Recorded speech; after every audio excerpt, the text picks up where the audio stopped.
हरे कृष्ण। श्रीमद् भागवतम स्कंद 6 अध्याय 11 वृत्रासुर के दिव्य गुण श्लोक संख्या 21।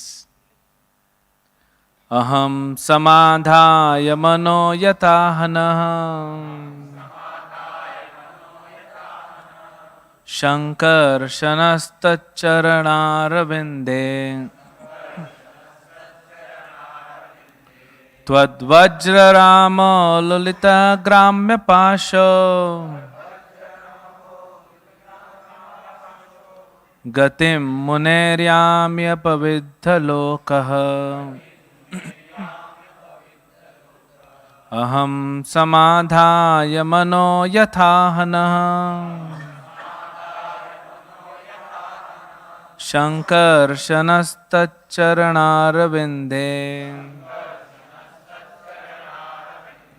त्वद्वज्ररामो ललिताग्राम्यपाशो गतिं मुनेर्याम्यपविद्धलोकः। अहं समाधाय मनो यथाहनः शंकर्षणस्तच्चरणारविन्दे त्वद्वज्ररामो ललिताग्राम्यपाशो गतिं मुनेर्याम्यपविद्धलोकः।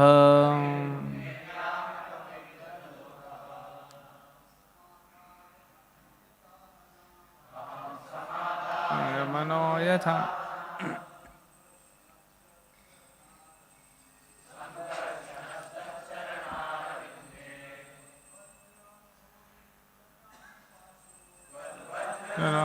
तुलिता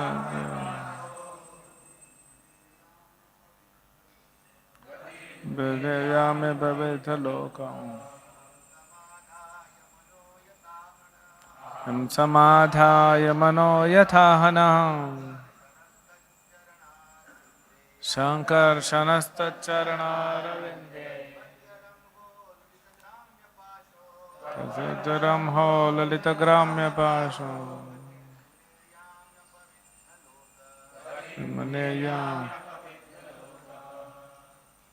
माताजी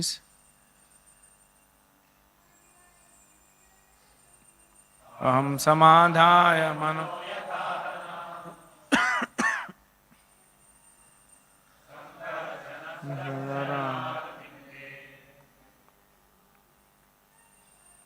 त्वद्वज्ररामो ललितग्राम्यपाशो।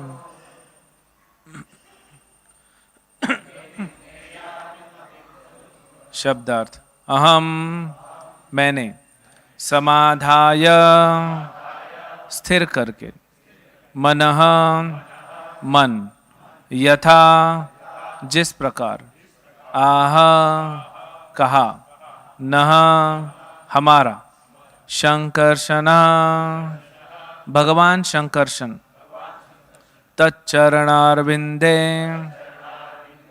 उनके चरण कमलों पर त्वत् वज्र तुम्हारे वज्र को रम्ह वेग से ललित विच्छेदित ग्राम्य भौतिक आसक्ति पाशः फंदा गतिम गंतव्य मुनेः नारद मुनि तथा अन्य भक्तों का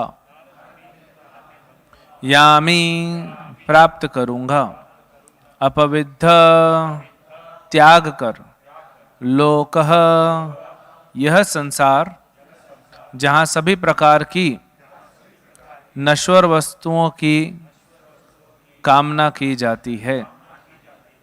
अनुवाद तथा तात्पर्य श्रील प्रभुपाद जी द्वारा। तुम्हारे वज्र के वेग से मैं भौतिक बंधन से मुक्त हो जाऊंगा और यह शरीर तथा भौतिक कामना वाला यह संसार त्याग दूंगा।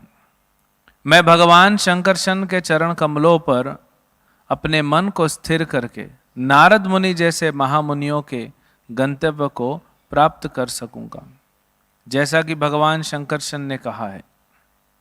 तात्पर्य, अहम समाधाय मनः शब्दों से सूचित होता है कि मृत्यु के समय सबसे आवश्यक कर्तव्य है मन को केंद्रित करना। यदि मनुष्य श्री कृष्ण, विष्णु, शंकरशन या किसी विष्णुमूर्ति के चरण कमलों में अपना मन स्थिर केंद्रित कर सकता है तो उसका जीवन सफल हो जाएगा। वृत्रासुर ने इंद्र से कहा कि जब वह अपने मन को शंकरशन के चरणारविंद में स्थिर किए हो तो वह अपना वज्र छोड़े। भगवान विष्णु द्वारा प्रदत्त वज्र से उसकी मृत्यु निश्चित थी। इसके निष्फल होने का कोई प्रश्न नहीं था। अतः वृत्रासुर ने इंद्र से प्रार्थना की कि वह तुरंत अपना वज्र छोड़े। वह अपने मन को भगवान श्री कृष्ण के चरणारविंद में स्थिर करके तैयार हो गया।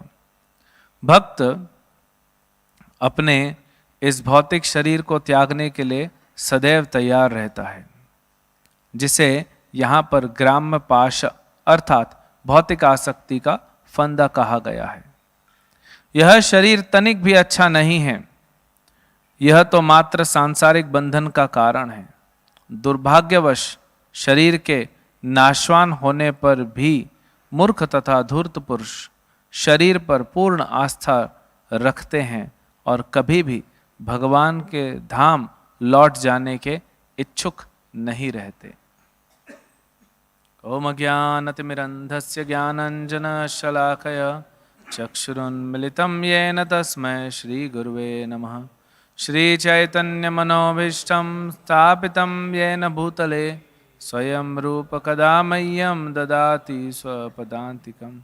वन्देऽहं श्रीगुरो श्रीयुतापदकमलं श्रीगुरून् वैष्णवांश्च श्रीरूपं साग्रजातं सहगणा रघुनाथान्वितं तं सजीवं साद्वैतं सावधूतं परिजनासहितं कृष्णचैतन्यदेवं श्रीराधा कृष्णपदान् सहगणा ललिता श्रीविशाखावितं च। नमः विष्णुपादाय कृष्णप्रेष्ठाय भूतले श्रीमते भक्तिवेदांत स्वामिनिति नामिने। नमस्ते सारस्वते देवे गौरवाणी प्रचारिणे निर्विशेष शून्यवादी पाश्चात्य देश तारिणे। नमो महावदन्याय कृष्ण प्रेम प्रदायते कृष्णाय कृष्ण चैतन्य नामने गौरतुषे नमः। हे कृष्णा करुणा सिंधु दीनबंधो जगतपते गोपेश गोपिका कांत राधा कांत नमस्तुते। तप्त कांचन गौरांगी राधे वृंदावनेश्वरी वृषभानुसुते देवी प्रणमामि हरिप्रिय। वाञ्छाकल्पतरुभ्यश्च कृपा सिन्धुभ्येव च पतितानां पावनेभ्यो वैष्णवेभ्यो नमो नमः। जय श्री कृष्ण चैतन्य प्रभु नित्यानंद श्रीवासदि गौर भक्त वृंद। हरे कृष्णा कृष्णा कृष्णा हरे हरे।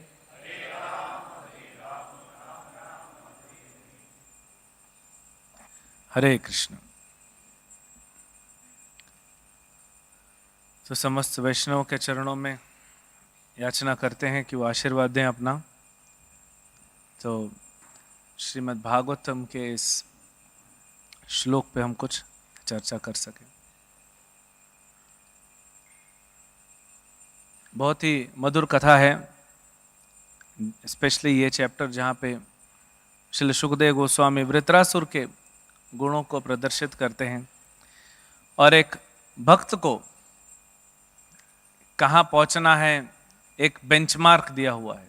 और आज के श्लोक में तात्पर्य में प्रभुपाद जी लिखते भी हैं कि भक्त तो कृष्ण के भक्त सदैव तैयार रहते हैं ये शरीर को त्यागने के लिए।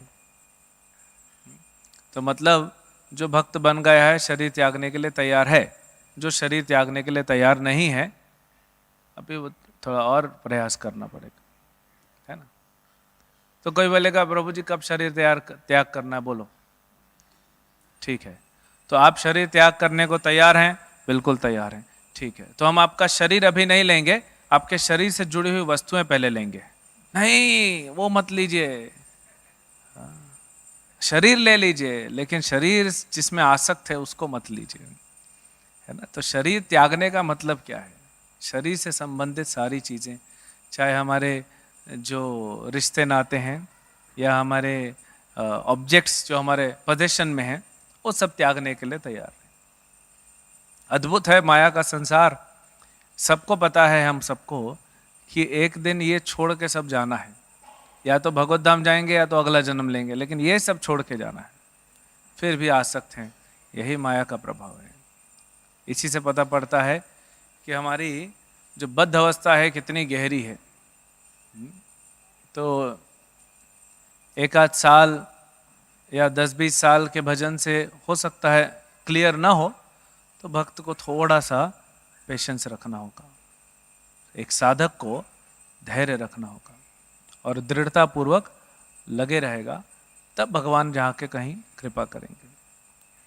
अब देखिए पिछले ये 14वें नंबर श्लोक से वृत्रासुर बोलना चालू करते हैं। तो सबसे पहले इंद्र को इतना डरा देते हैं, वो कांप रहा होता है बेचारा, कि तुमने अपने गुरु की हत्या की है, तुमने ब्राह्मण की हत्या की है, तुमने मेरे भाई की हत्या की है, और अब देखो तुम मेरे सामने खड़े हो, तू तो गया। मतलब क्या बोल रहे हैं, तेरे को आज मारूंगा। और फिर बोल रहे हैं कैसे मारूंगा, वो भी बता रहे हैं डिटेल। फिर बोल रहे हैं कि तुमने इतना बड़ा पाप किया इंद्र कि मरने के बाद भी अग्नि भी तुमको नहीं छुएगी, तुम्हारा शरीर को सियार जैकल ये खा जाएंगे या गिद्ध खा जाएंगे, अग्नि भी नहीं मिलेगी तुमको। तो कितना व्यक्ति डर जाएगा। वैसे ही वृत्रासुर का साइज, उसका पराक्रम देख के ऐसे ही भयभीत हो गया था। और उसके बाद बोलते हैं लेकिन अगर तुमने मुझे मार दिया, जो होना है। अब इतना डरा दिए, वो बेचारा वज्र उठाया नहीं पा रहा है। वज्र उठा नहीं पा रहा है, कैसे वो मारेगा? उसका पूरा फेथ खत्म हो गया।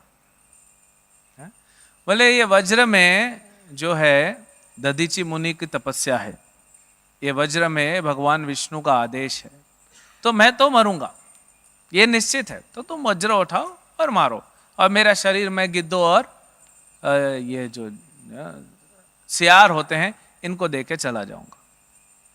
और मैं कहाँ जा रहा हूं बता भी रहे हैं, क्योंकि मैं भगवान शंकरशन में मैंने अपने मन को स्थित कर दिया है, तो मैं भगवत धाम जा रहा हूं। तो चलो अभी मारो। और कैसे मारेगा सोचो। इतना डरा दिए, 4-5 श्लोक में इतना डरा दिया वृत्रासुर ने। ऑलरेडी उसके पराक्रम को देख के डर गया था। फिर अब आज के श्लोक में क्या कहते हैं, कुछ बातें जो हमारे लिए समझने योग्य है। पहले तो प्रभुपाद कहते हैं अहम समाधाय मनः, ये बहुत ही महत्वपूर्ण शब्द है इस श्लोक में, कि मेरा मन कहां पे है, स्थिर है, भगवान शंकरशन तत् चरणारविंदे, भगवान कृष्ण में मेरा मन स्थित है। अंते नारायण स्मृति, जैसे श्रील प्रभुपाद जी बोलते हैं कि टेस्ट तो हमारा मृत्यु के समय होगा, कि हम लोग कितने गहराई में हमने भक्ति किया है, कितने अनासक्त हुए हैं। बाहर से सिर्फ दिखावा किया है कि अंदर भी भक्ति हुई है। तो ये तो भगवत गीता में भगवान बोलते हैं कि अंत में जो मुझे याद करेगा, माम एव, सिर्फ जो मुझे याद करेगा वो मेरे पास आएगा। नहीं तो फिर जनरल पब्लिक के लिए जो यम एम वापी स्मरम भाव, जो जिस ऑब्जेक्ट पे केंद्रित करेगा अपने मन को, वो वहां निकल जाएगा।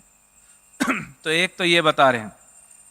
दूसरा बता रहे हैं कि इंद्र जो है वृत्रासुर, इंद्र के पास जो वज्र है वो भगवान विष्णु के आदेश से बना है, और इंद्र जो है वो देवताओं का राजा है। तो सोचिए अगर देवता है, देवता कौन होते हैं? जो भगवान के भक्त होते हैं, और भगवान आदेश दे रहे हैं, और भगवान का संकल्प भी निष्फल नहीं होता। यहां तो भगवान ने आदेश दे दिया है, फिर भी क्या हो रहा है? इंद्र को संशय है, डाउट है।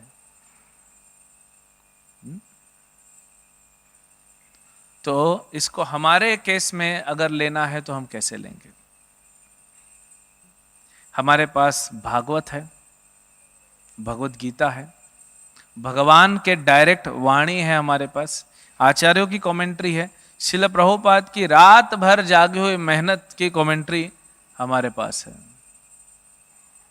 और प्रभुपाद ने अपने उदाहरण से दिखाया और सिखाया कि कैसे भक्त बनना है, किस चेतना में शरीर छोड़ना है, कैसे भगवत धाम जाना है।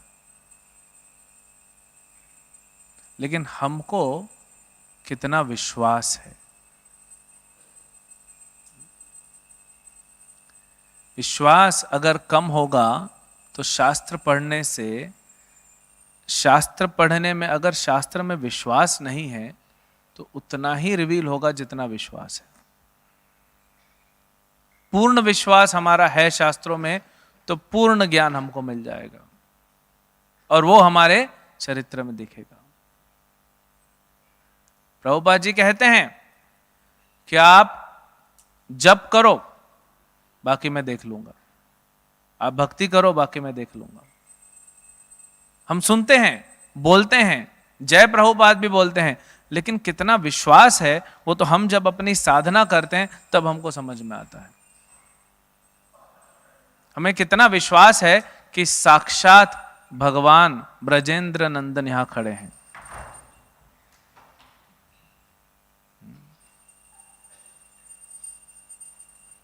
कितना विश्वास है हमारे।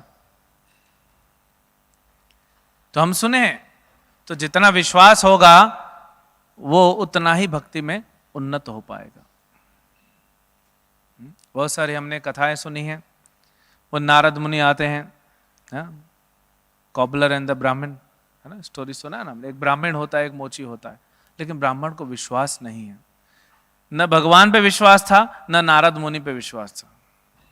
गुरु कृष्ण प्रसादे पाए भक्ति लता बीज, न गुरु पे विश्वास है न भगवान पे, तो फिर कैसे चलेगा आगे।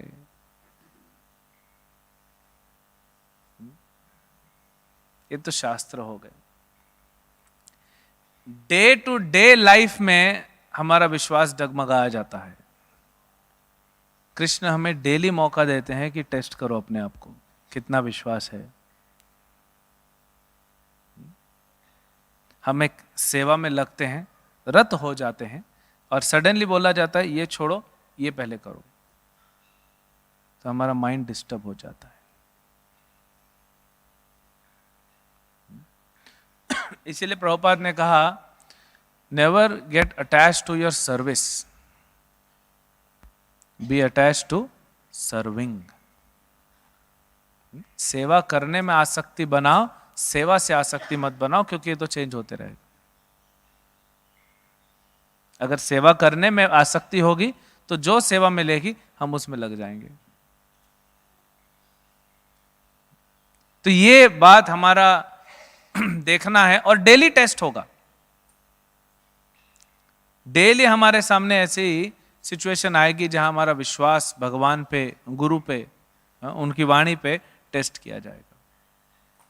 और ये हमारे लिए अच्छा है कि हम डेली रात को सोने से पहले चेक कर सकते हैं कि मैं तैयार हुआ हूं कि नहीं हुआ हूं। अगर नहीं हुआ हूं तो क्या मैं सही दिशा में जा रहा हूं कि नहीं जा रहा हूं, कहां कमी हो रही है। इसीलिए इतने सालों बाद भी वो रुचि नहीं उत्पन्न हो पाती। ध्रुव महाराज, प्रभुपाद जी लिखते हैं ना कि आप भी अगर ऐसा भक्ति करोगे तो भगवान को आप भी प्राप्त कर लोगे 6 महीने में। लेकिन ध्रुव महाराज को कितना विश्वास था। 2 लोगों पे विश्वास दिखाया ध्रुव महाराज ने, अपनी मां पे और नारद मुनि पे। मां बोलती है भगवान, वो बोले भगवान के पास मिलेगा तुमको राज्य चाहिए तो भगवान कहाँ मिलेंगे? बोलती है तो साधु लोग जंगल में जाते हैं, चला जाता है।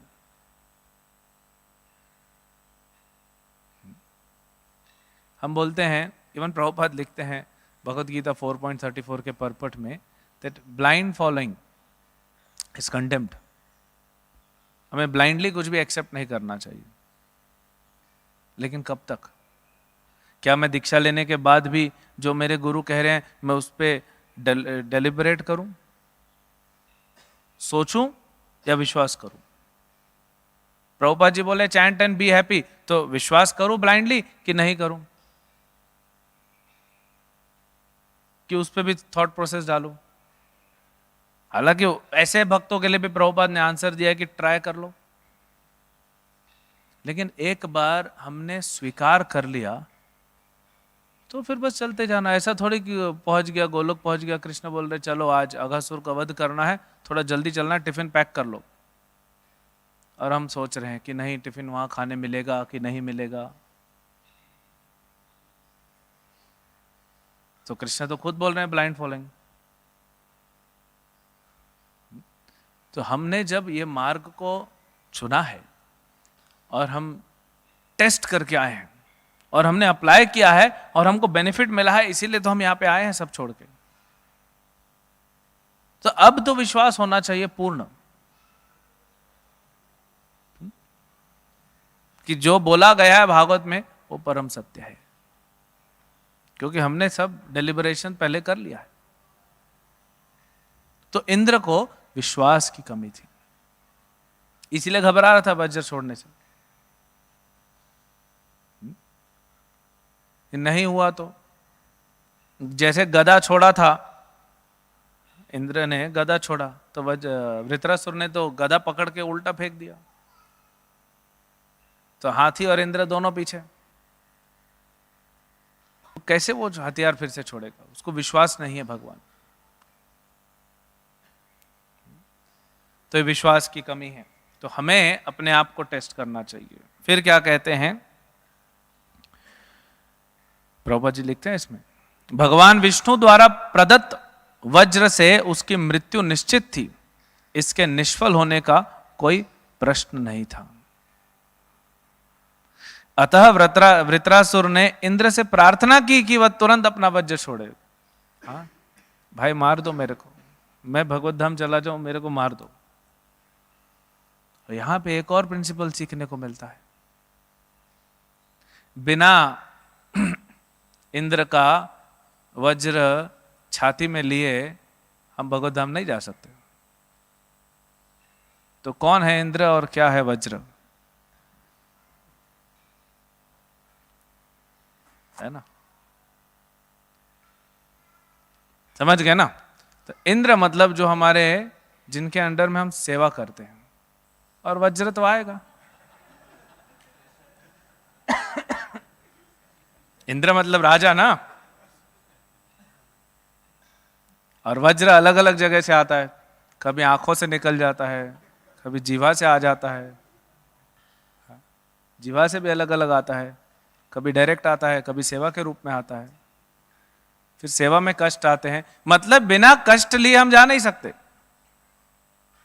क्योंकि अकाउंट यहां पे जब तक पूरा जीरो नहीं करेंगे तब तक भगवान उधर बुलाएंगे नहीं।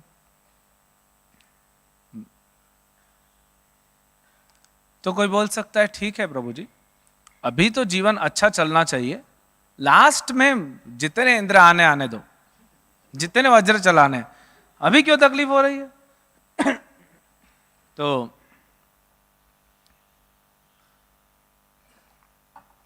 जैसे अभी जन्माष्टमी आ रही है और जन्माष्टमी में मान लीजिए भक्त प्लान कर रहे हैं ड्रामा करने का, है ना, कृष्ण कालिया, ठीक है। तो रेवतीपति प्रभु कृष्ण का रोल कर रहे हैं और मैं कालिया का रोल कर रहा हूं।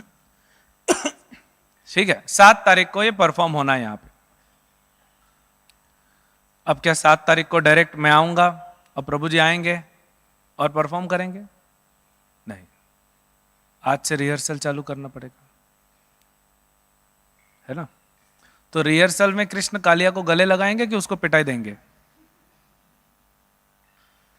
तो पिटाई तो आज से चालू हो जाएगा, थोड़ा ना वेट करेंगे 7 तारीख का, है ना। अभी बिना कॉस्ट्यूम के पिटाई होगा, 2-3 दिन में फिर कॉस्ट्यूम आ जाएगा, कॉस्ट्यूम के साथ पिटाई होगा, तभी तो वो आखिरी पिटाई के लिए तैयार होगा ना।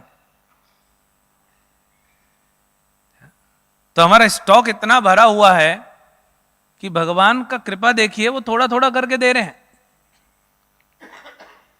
एक साथ नहीं ले पाएंगे हम इतना आखिरी में, तो थोड़ा थोड़ा करके हमको आता है, प्रैक्टिस हो रही। अच्छा, कुछ लोग बोलते हैं नहीं बहुत तकलीफ है इस्कॉन में, तो इस्कॉन में आए क्यों थे आप? इस्कॉन में क्यों आए थे? बाहर डंडे पड़ रहे थे इसीलिए आए ना? ऐसे आ गए घूमते घूमते? जब पिटाई हो रहा बाहर तभी तो आए ना। इसीलिए प्रभुपाद जी से किसी ने बोला कि spiritual life is difficult. Prabhupada said material life is impossible. तो बाहर पिटाई खा भी कुछ नहीं मिलने वाला है, तो हमारे कर्मों का फल जो है वो मिलेगा। तो हमको तैयार रहना चाहिए, ये सब चीजें एक्सेप्ट करना। तकलीफ होगा, ऐसा लगेगा कि सब छोड़ दूं और चला जाऊं हिमालय की चोटी पे। वहां पे चाइनीज खड़े होंगे हथियार के साथ, बिना वीजा के एंट्री किया है आप, तो हिमालय वाला ऑप्शन छोड़ दो। जंगल में चला जाऊंगा, जंगल बचे नहीं है, जो बचे हैं वहां पे या तो फॉरेस्ट रेंजर घूमेंगे बंदूक के साथ, या तो शेर घूमेगा, तो वहां पे भी आप जा नहीं सकते। कभी कभी ऐसा लगेगा कि प्रभु ये शरीर ले लो, बस मुझे वापस बुला लो। हम प्रार्थना करते हैं, कभी कभी इतना तो हो जाता है कि हमको लगता है, हम राधा वृंदावन चंद्र के बाद आते हैं, प्रभु वापस ले लो, बस अब बुला लो, बहुत हो गया, अब नहीं सहा जाता। जब आप डॉक्टर के पास जाते हो, गिर गए मान लो, सेवा करते करते चोट लग गया, कट गया इधर, अब एनेस्थीसिया तो देगा नहीं, आपको लेटा के यहाँ स्टिचिंग कर रहा है, ठुड्डी पे स्टिचिंग हो रही है। हुआ है कभी किसी का? बचपन में होता है। तो ये स्टिचिंग हो रहा है, डॉक्टर को बोलते हो छोड़ दो, डॉक्टर छोड़ेगा? हाँ, इससे अच्छा है मेरे को मार ही दो ना, इतना तकलीफ देना, डॉक्टर मार देगा? वो अपना काम करते रहेगा। तो कभी कभी हमको लगता है कि नहीं प्रभु बस अब वापस बुला लो, बहुत हो गया। तो फिर वही प्रश्न आता है, शरीर छोड़ने से पहले शरीर से कनेक्टेड चीजों को छोड़ना है, तो दुख क्यों हो रहा है? एनालिसिस करेंगे, एक तो कर्मों का, वो भी आपके ही शरीर से जुड़ा हुआ है, दूसरा अहंकार का। दुख तो अहंकार के कारण होता है ना, जब हम अहंकार की रक्षा करने जाते हैं तो हमको दुख लगता है। इंद्र को क्या मिलेगा बताओ? जीत के भी हार गया। वृत्रासुर आगे बोलेगा तुम विजयी होके भी तुम भौतिक संसार में फंसे रहोगे, और मेरे को मृत्यु प्राप्त होगी लेकिन मैं मुक्त हो जाऊंगा।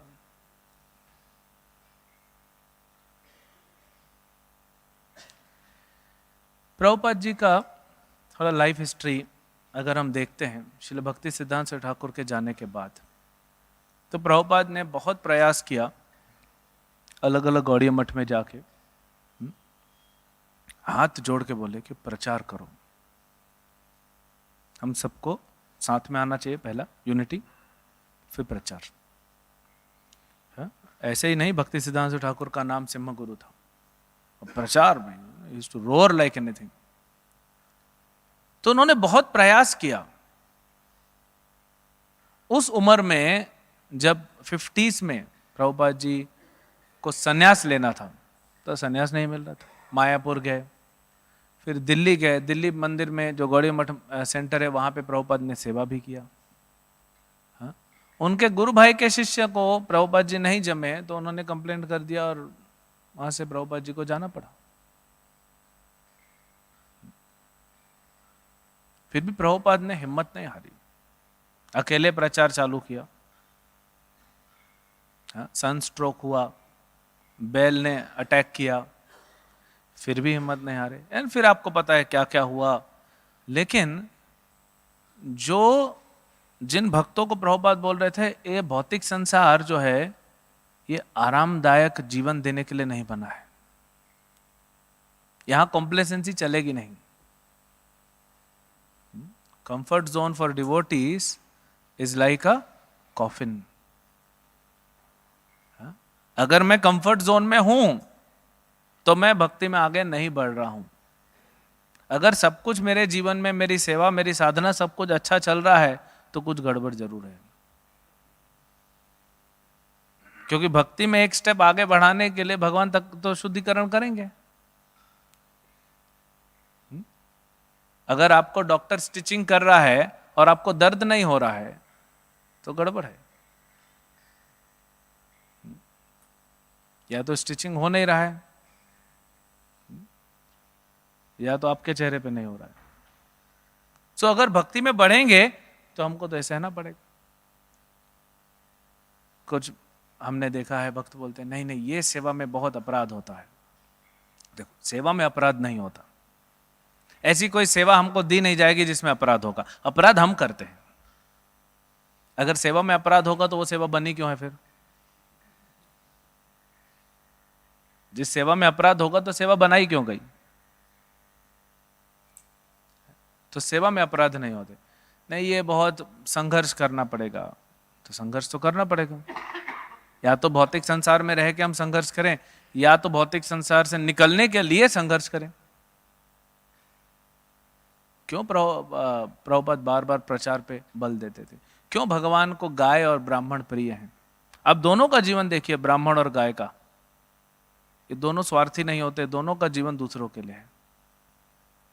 भगवान स्वयं कहते हैं प्रचारकों के लिए, न इससे कोई प्रिय था, न इससे ज्यादा, न कोई होगा। तो प्रभुपाद जी जितने भी गौड़ीय मठ में गए, वो एक कंफर्ट जोन ढूंढ रहे थे कि हो गया, मेरे को मेरा मठ मिल गया, मेरे को ये मठ मिल गया, ये रूम मिल गया, वो मठ मिल गया। लेकिन फिर क्या हुआ?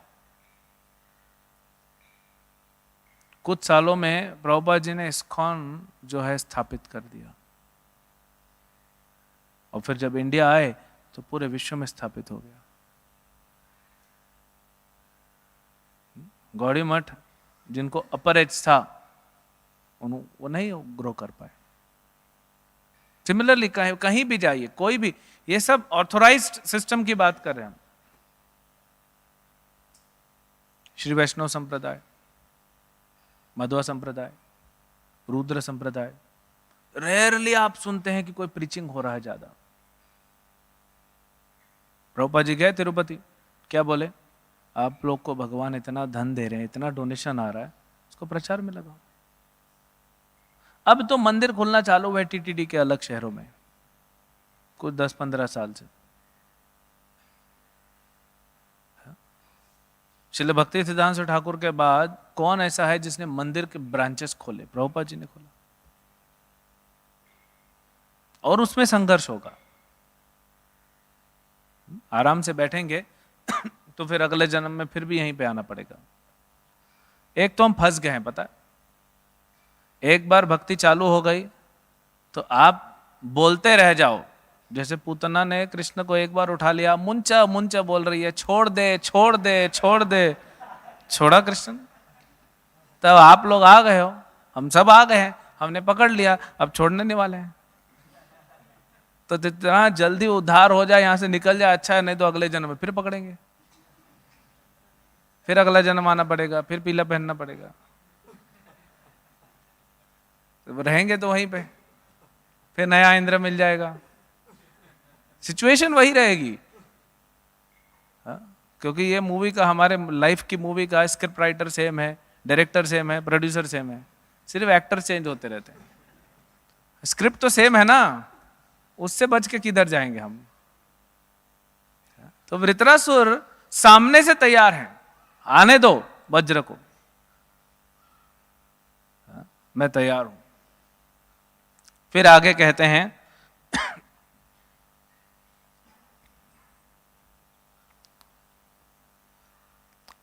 भक्त अपने इस भौतिक शरीर को त्यागने के लिए सदैव तैयार रहता है। अभी शरीर के बारे में प्रभुपाद जी व्याख्या करते हैं, जिसे यहां पर ग्राम्य पाश अर्थात भौतिक आसक्ति में फंदा कहा गया है। शरीर ही है जो हमें दुख दे रहा है, और कोई दुख नहीं दे रहा है। ये शरीर है जो हमें दुख देता है। कभी आप लोग जेल में प्रचार करने गए होंगे, येरवड़ा जेल में, तो वहां पे कैदियों की अलग सी ड्रेस होती है, सफ़ेद ड्रेस होती है, काली धारियां होती हैं।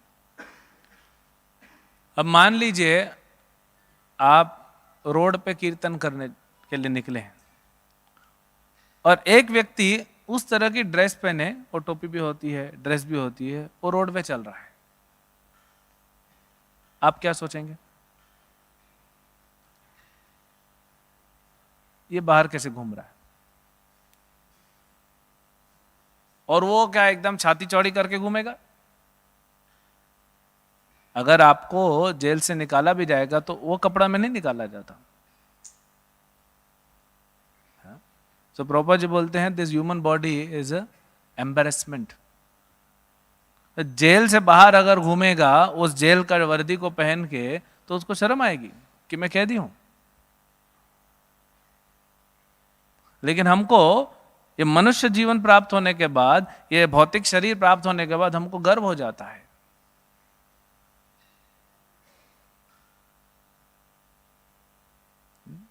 तो ये फर्क है। ये भौतिक शरीर जो हमें दुख दे रहा है उसको लेके हम गर्व हो जाता है, और उस भौतिक शरीर की रक्षा करने के लिए हम कुछ भी करने को तैयार होते हैं। जब सबको छूटना है फिर भी पोजीशंस के लिए हम लोग कितनी बुद्धि खर्च करते हैं।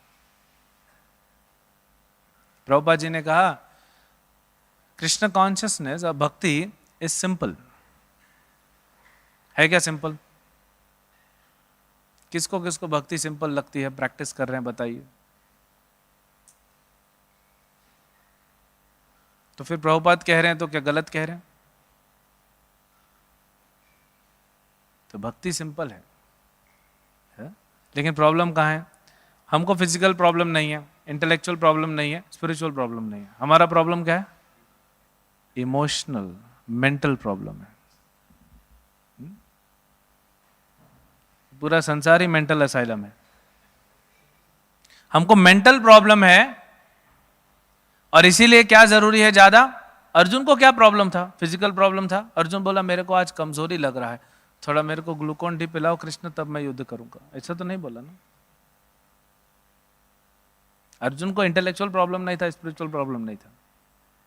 अर्जुन का प्रॉब्लम भी इमोशनल दिखाया। इसीलिए भगवत गीता, जितना कलयुग एडवांस होगा उतनी भगवत गीता की आवश्यकता ज्यादा होगी, क्योंकि मेंटल प्रॉब्लम बढ़ रहा है ना संसार में। लोग बोलते हैं भगवत गीता पुराना हो गया। यस, पुराना तो है, उसका डेट ऑफ मैन्युफैक्चरिंग लिखा ही नहीं है, लेकिन डेट ऑफ एक्सपायरी नहीं होता उसका। और जितना कलयुग एडवांस हो रहा है, आप देखिए संसार में मेंटल प्रॉब्लम्स बढ़ रही है। इंडिया का 50% से ज्यादा पॉपुलेशन यूथ का है, जो कि 15 साल से 25 साल की उम्र के बीच में आते हैं। और उन 50% पॉपुलेशन, लगभग 70 करोड़ से ऊपर, उसमें से 50% हार्ट अटैक का रिस्क फैक्टर है। लगभग 35 से 40 करोड़ नौजवान लड़के लड़कियां इंडिया के, उनका रिस्क फैक्टर हाई है हार्ट अटैक का। हमारे एक चॉइस में एक डिवोटी, फर्स्ट ईयर का स्टूडेंट, चैंटिंग करता था। एक दिन आया, रात को प्रोग्राम था, प्रोग्राम का प्रसाद लेते इसको लेट हो गया, 9:45 बजे। वो और उसका भाई दोनों फर्स्ट ईयर में थे, दोनों प्रसाद ले रहे थे। 9:45 बजे प्रसाद खा रहा है, खाते खाते प्रसाद हार्ट अटैक हुआ, 2 मिनट के अंदर खत्म। 2 मिनट के अंदर हॉस्पिटल तक नहीं पहुंच पाए। ये तो भाग्य है, चलो प्रसाद खा रहा है, वैष्णव के संग में है। हम सुन रहे हैं बाहर की 25 साल 30 साल की उम्र में कितने हार्ट अटैक। तो heart attack, blood pressure, diabetes, depression, frustration, और क्या क्या है, मॉडर्न एजुकेशन, वो भी है ना। है ना, ये सब शन करने वाले हैं। Depression, frustration, education, police station, railway station, ये सब they'll शन योर लाइफ। अभी कोटा में देखिए, यही संडे को, कल कोई भक्त बता रहा था, इस संडे को 4 घंटे के अंदर 2 सुसाइड हुए। अब कोटा को गवर्नमेंट ने ऑर्डर दे दिया है कि अगले 2 महीने तक कोई एंट्रेंस एग्जाम नहीं होगा, कोई तुम्हारा इंटरनल मॉक टेस्ट होता है नहीं होगा, 2 महीने तक करना नहीं। ये सॉल्यूशन हो सकता है क्या? प्रेशर तो है ना अभी भी। तो मैंने वो न्यूज़ फॉरवर्ड किया, जो एलएन कोचिंग है उनके जो मालिक हैं उनको तुरंत फॉरवर्ड किया। मैंने बोला एक्सेप्ट चैंटिंग हरे कृष्ण महामंत्र and Bhagavad Gita regular study, there is no other option, no other solution. तो वो तो कोई सॉल्यूशन नहीं है। फिर गवर्नमेंट एक और रूल बना रही है कि अभी हम 15 साल के बच्चों को नहीं भेजेंगे कोटा, एक उम्र हो जानी चाहिए। ये सब छोटे छोटे उम्र में जा रहे हैं, कच्ची उम्र में, जो and what they are losing, कि इन लोगों को अपना पूरा बचपन इतने प्रेशर में बिताना पड़ रहा है। ऐसा ही बात है, 11th-12th में इतना प्रेशर है, but that is not the solution. Abhimanyu 14 साल का था, कितना प्रेशर लिया। प्रहलाद महाराज 5 साल के थे। प्रहलाद महाराज जैसे प्रेशर हमको मिलेगा तो 108 बार शरीर छोड़ देंगे हम लोग। हाँ? अरे हिरण्यकशिपु सता रहा है तो हम इसको ना गए, वो किधर जाएगा प्रहलाद महाराज? हमारे पास तो है ऑप्शंस। कोई बाहर सता रहा है, संसार सता रहा है तो हम आ गए। ध्रुव महाराज 5 साल की उम्र में इतना बड़ा इंसल्ट। सो प्रॉब्लम सिर्फ एज का नहीं है, प्रॉब्लम है हम उनको ट्रेनिंग क्या दे रहे हैं। हाँ? तो जितना कलयुग बढ़ेगा उतने मेंटल प्रॉब्लम्स बढ़ेंगे और उतना भगवत गीता की ज्यादा आवश्यकता होगी। ये प्रचार करिए लोगों को। और कोई बुक है जो मेंटल प्रॉब्लम से सॉल्यूशन दे सकता है? खाने का प्रॉब्लम नहीं है दुनिया में, इकोनॉमिक प्रॉब्लम नहीं है, रिसेशन का प्रॉब्लम नहीं है, इन्फ्लेशन का प्रॉब्लम नहीं है, प्रॉब्लम माइंड का है। और भगवत गीता एग्जैक्टली उसी की बात करता है। पूरा फाउंडेशन कृष्ण ने बनाया है अर्जुन को वही इमोशनल प्रॉब्लम देके, बिकॉज ही नोस ना, त्रिकाल यज्ञ है कृष्ण तो, और जानते हैं फ्यूचर क्या है। तो हमारे लिए भी, हमको लगता है हमने भगवत गीता 5 बार पढ़ ली, 8 बार पढ़ ली, पढ़ा भी दिया, कोर्स भी करा दिया, ले भी लिया कोर्स, सिखा भी दिया, लेकिन फिर भी हमारे जीवन में भी जब प्रॉब्लम आएगा, solution is Bhagavad Gita, it's no other solution. Bhagavatam of course, तो हमारे लिए भी वही सॉल्यूशन है। तो हम जब भगवत गीता पढ़ेंगे तो ये जितना इंद्र का कॉम्प्लेक्शन चल रहा था, कॉम्प्लिकेशन चल रहा था इंद्र का, जितना इंद्र का प्रॉब्लम क्या था, माइंड का प्रॉब्लम था। उसके पास वज्र है जिससे वो वृत्रासुर को मार सकता है, भगवान विष्णु की वाणी है उसके साथ, दधीचि मुनि की तपस्या का बल है, लेकिन प्रॉब्लम कहां है? माइंड का। इसलिए हथियार नहीं छोड़ रहा। ये जो छठा स्कंद है ये ना पुष्टि पोषण करने वाला स्कंद है ना, ये तो भगवान का वक्षस्थल है ना। इसमें ऐसे ऐसे कैरेक्टर हैं जो कर रहे थे लेकिन सडनली एक्सीडेंट हो गया, अजामिल, दिति और इंद्र का भी आएगा। चित्रकेतु महाराज अच्छा चल रहा है, सडनली वो पार्वती जी ने श्राप दे दिया, अभी इंद्र का। तो कैसे इनको पोषण दिया भगवान ने? तो हमारा भी वही सिचुएशन है। तो भगवान पोषण दे रहे हैं स्कंद के द्वारा। तो हम जितना भगवत गीता भागवत पढ़ेंगे उतना, जितना हम एनालिसिस करेंगे, हम जितना एनालिसिस और एनर्जी खपाते हैं ना। एक बार हलधर महाराज कह रहे थे, बोले कि देखो हम लोग खाना खा रहे हैं तो खाना खाने से एनर्जी बनती है, एनर्जी ग्रॉस भी होती है, सटल भी होती है। अब हम शरीर से उतना काम नहीं कर रहे हैं लेकिन एनर्जी है शरीर में, तो एनर्जी कहां जाती है? ये प्रवेश करती है मन में, और मन को करती है उत्तेजित। जितना आप में से जितने भक्त बाहर जॉब करते थे, हाँ, कोई कोडिंग का जॉब करता होगा, कोई बिजनेस एनालिटिक्स का जॉब करता होगा, कोई कुछ जॉब करता होगा, कोई सेल्स का, पूरा सर लगाना पड़ता था, पूरा इंटेलिजेंस लगाना पड़ता था काम करने के लिए। उससे 10,000 गुना ज़्यादा इंटेलिजेंस अभी लगाते हैं हम लोग। देख लीजिए, एनालिसिस कीजिए कि हमारा माइंड अभी बहुत ज़्यादा चलने लगा है। वही प्रॉब्लम, हम बहुत सोचते हैं। और प्रभुपाद जी का फॉर्मूला क्या था? Just do it. प्रभुपाद ने बोला कभी think and do, just do it. बहुत सिंपल हो जाती है लाइफ। तो भक्ति सिंपल है, लेकिन हमारा जो माइंड आके बीच में खड़ा है ना, उसने कॉम्प्लेक्स कर दिया है, और माइंड को हम अपना समझ के बैठे हैं। इंद्र का कम से कम इतना क्लैरिटी था कि वृत्रासुर शत्रु है। हम तो अपने मन को अपना मित्र मान बैठे हैं।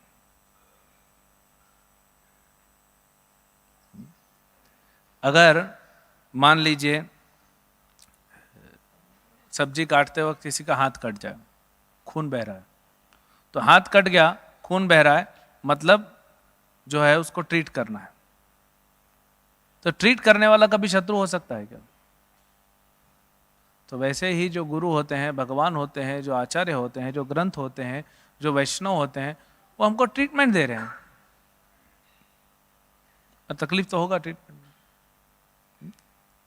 हम लोग ज़्यादा उस पर एनालिसिस न करके ये सोचें कि इस परिस्थिति में भगवत गीता का कौन सा श्लोक मेरे लिए एप्लीकेबल होगा, मैं क्या अभी क्या करना चाहिए। ऐसी परिस्थिति भगवत गीता में मिलेगी क्या? 100% मिलेगी। तो जब वो होगा तब हम कह सकते हैं कि हम तैयार हो गए, और इंद्र को कह सकते हैं छोड़ो वज्र, जितना वज्र छोड़ना छोड़ो, मैं तैयार हूं। तब भगवान की कृपा मिल जाएगी हमको, है ना? हरे कृष्ण।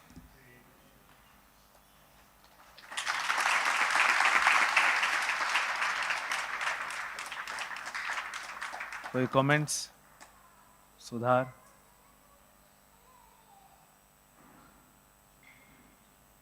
एक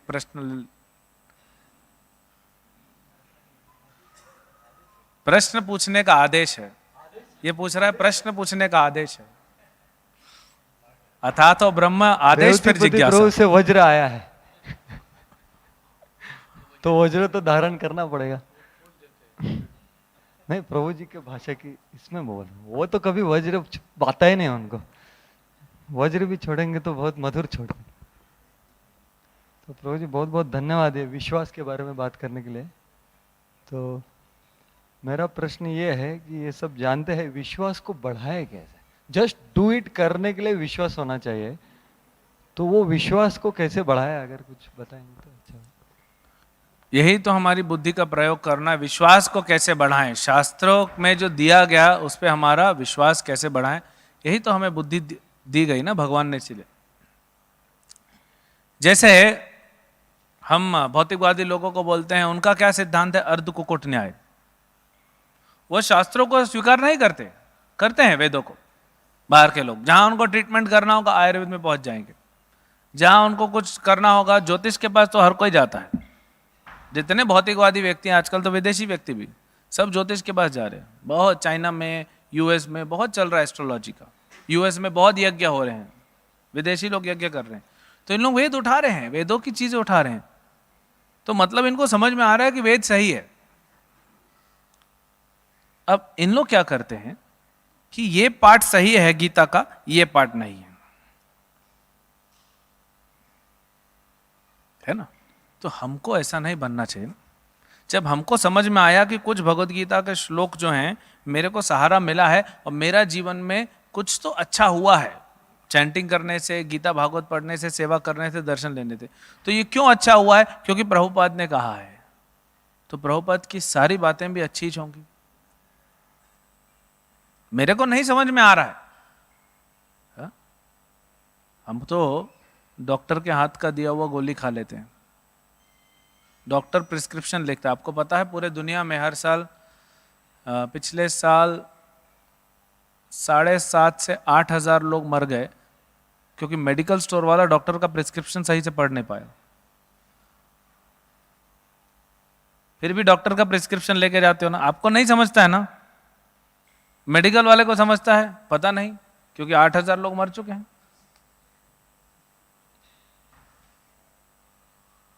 फिर भी आप विश्वास करते हो ना, वो दवाई में क्या है, फिर भी आप विश्वास करते हो।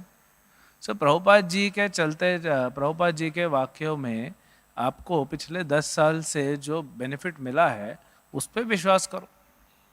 कम से कम जो मिला है उस पर तो विश्वास करो और उसी को आगे चलो। कोई नया चीज तो प्रभुपाद बोल नहीं रहे, इसलिए प्रभुपाद ने बोला कि आप इसको, अब प्रभुपाद अमेरिका में जब प्रचार की हैप्पी को तो बोले ना ठीक है तुम ट्राई करो, उनको अच्छा लगा तभी ना उन्होंने एक्सेप्ट किया। हमने एक्सेप्ट किया है, सैफरन तक पहुंच गए हैं तो कुछ तो मिला तभी तो आए ना। लेकिन क्या होता है कि मार्ग से भटकाने का काम करता है मन, विश्वास की कमी कराता है मन, ये मन बीच में आ जाता है ना।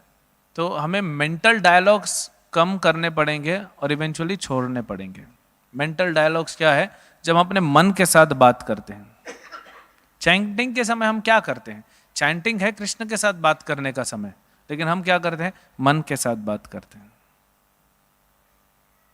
भागवतम सुनते हैं, मन के साथ बात करते हैं। खाना खाते हैं, मन के साथ बात करते हैं। दिन भर में मन के साथ कितनी बातें करते हो आप देख लो। और मन कैसा है? बंदर के जैसा है, उसकी बात को सीरियस ले रहे हैं हम लोग। तो इसीलिए हमको अपना डेलिब्रेशन यहां लगाना पड़ेगा कि ठीक है प्रभुपाद जी ये कह रहे हैं, मुझे इस पे विश्वास कैसे आएगा और सेकेंडरी है। मुझे विश्वास किस पे? अपने मन पे, जिसने मुझे जन्मों जन्मों तक सिर्फ धोखा दिया, उस पर विश्वास करके क्या फायदा मिलेगा? और क्या मिला आज तक आपको? तो उसको डील करना पड़ेगा। यहां पे इंटेलिजेंस का काम आता है। शास्त्र पढ़ के यहां पे इंटेलिजेंस से आपको डील करना पड़ेगा माइंड।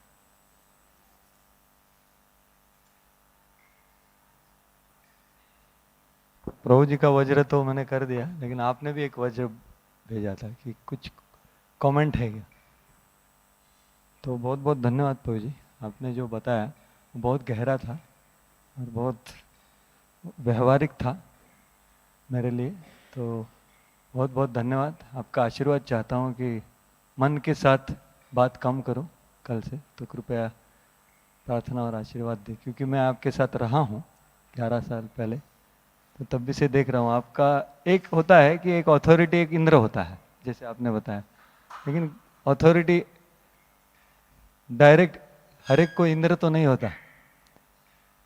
जैसे मैं आपका देख रहा हूँ, आप डायरेक्टली गुरु महाराज से कनेक्टेड है, आपके पहले से, तब से देख रहा हूँ। तो बहुत बहुत धन्यवाद। हरे कृष्ण। हरे कृष्ण।